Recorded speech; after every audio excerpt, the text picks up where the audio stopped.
When you sign up for Mothernode CRM, you automatically create your first account, and this is the account that you've used to log in.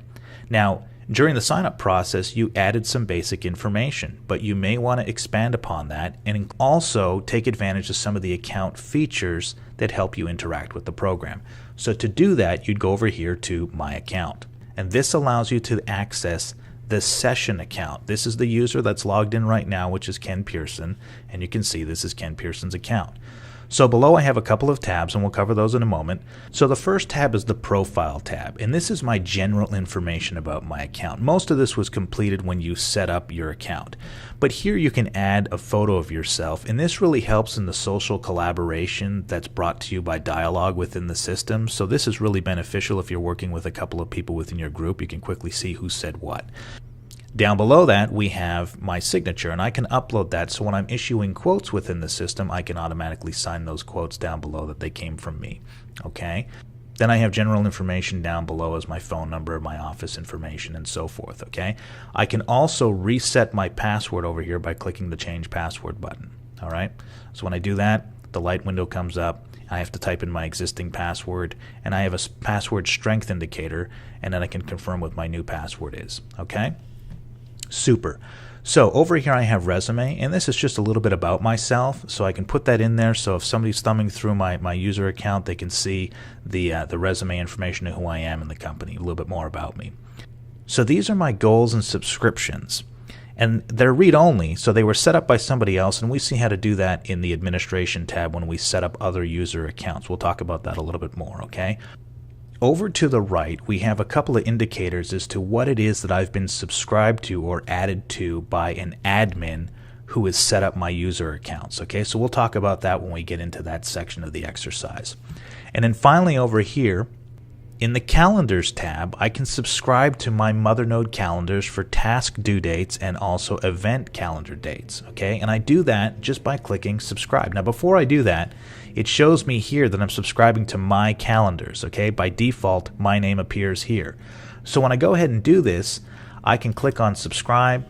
It'll launch my iCal application. This will come up. I click subscribe, and then it'll connect my iCal to Mothernode.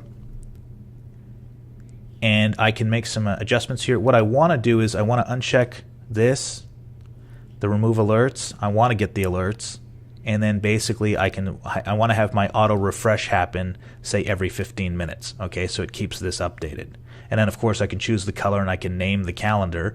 In this case I'm going to leave it as is. I click OK, and now you can see that I've subscribed to this calendar. It appears here. Now the same process is applicable to Microsoft Outlook. Okay, once you click on subscribe, Microsoft Outlook, if you were using that on a PC, if that was your default calendaring system, would open up and allow you to do the exact same things with similar characteristics that go along with Microsoft Outlook's configurations. Now the first appointment I actually had in my calendar, I believe, was going to be on the 28th, and you can see right here, follow-up call with Mike. So you can see that it's brought in my event from Mothernode, okay?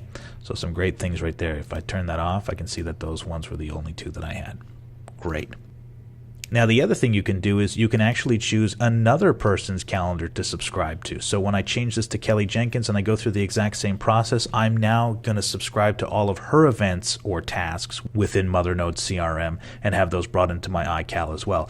The great thing about that is that when you're syncing your iPhones or your Android apps directly with your calendars that you use on your desktop, those events will also appear as well. So it's a great way to get that information down to your mobile devices.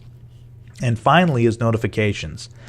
And if you're in a small group, I certainly encourage you to watch the video on dialogue, which gives you a good overview of how dialogue works.